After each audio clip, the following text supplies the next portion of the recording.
ಎಲ್ಲರಿಗೂ ನಮಸ್ಕಾರ. ಎಲ್ಲ ಚೆನ್ನಾಗಿದ್ದೀರ ಅಂದ್ಕೊಂಡಿದ್ದೀನಿ. ನೈಟ್ ಟೈಮು ಸ್ವಿಗ್ಗಿ ಝೊಮ್ಯಾಟೊ ಮಾಡೋರಿಗೆ ಆರ್ಡ್ರ್ ಹೇಗಿದೆ ಅಂತ ಒಂದು ಕಾಮೆಂಟ್ ಹಾಕಿ. ಸೊ ಯಾರೂ ಕಾಮೆಂಟ್ ಆಗ್ತಾಯಿಲ್ಲ. ಅವ್ರ ಮನೆ ಕಾಸಿನಾದ್ರು ಖರ್ಚಾಗುತ್ತೇನೋ, ಬಿಟ್ಟಾಕಿ ಆಯಿತು. ಅದೇ ಕಾಮೆಂಟ್ ಬೇಡ, ಏನೂ ಬೇಡ. ನಾನು 2 ಗಂಟೆಯಿಂದ ಕೂತ್ಕೊಂಡೆ. ಹತ್ತತ್ರ 1 ಅವರ್ ಆದಮೇಲೆ 3:10ಗೇನೋ ಒಂದು ಆರ್ಡ್ರ್ ಬಿತ್ತು. ಸೀದಾ ಮಂತ್ರಿ ಮಾಲಿಂದ ನವರಂಗ್ವರೆಗೂ ಇಲ್ಲಿ ಬಂದು ಕಲೆಕ್ಟ್ ಮಾಡ್ಕೊಂಡು ಹೋಗ್ತಾ ಇದ್ದೀನಿ. ಇನ್ನೊಂದು ವಿಶೇಷ ಏನಂದರೆ, ಇವತ್ತು ನಮ್ಮ ಸಬ್ಸ್ಕ್ರೈಬರ್ ಬೇರೆ ಇವತ್ತು ಇಲ್ಲೇ ಬಂದಿದ್ದರು. ಸೊ ಲಾಸ್ಟ್ ಟೈಮು ಏನೋ ಒಂದು ವೀಡಿಯೋ ನೋಡಿದ್ರಂತೆ, ಅದಕ್ಕೆ 2:30 ಹತ್ತತ್ರದಲ್ಲಿ ಬಂದು ಇಲ್ಲಿಗೆ. ನಾನು ಅಷ್ಟೊತ್ತಂಕ ಇಲ್ಲೇ ಇದ್ದೆ. ನನಗೆ ಬಿದ್ದಿದ್ದು 3:10 ಆರ್ಡ್ರು. ಸೊ ಆಯ್ತು ಅಂದ್ಬಿಟ್ಟು ಸ್ವಲ್ಪ ಮಾತಾಡಿಸ್ತಾ ಇದ್ದೆ. 3 ಜನದಲ್ಲಿ ಯಾರಿಗೆ ಆರ್ಡ್ರ್ ಬೀಳುತ್ತಂತಿದ್ವಿ.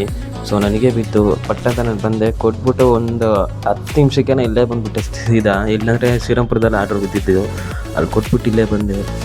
ಸೊ ನನ್ನ ವೀಡಿಯೋ ಇಷ್ಟ ಆದರೆ ಒಂದು ಲೈಕ್ ಹಾಕಿ, ದಯವಿಟ್ಟು ಒಂದು ಲೈಕ್ ಅನ್ನೋದು ಹಾಕಿ. ನಾನು ಯಾವ ವೀಡಿಯೋದಲ್ಲಿ ಕೇಳ್ಕೊಂಡಿಲ್ಲ.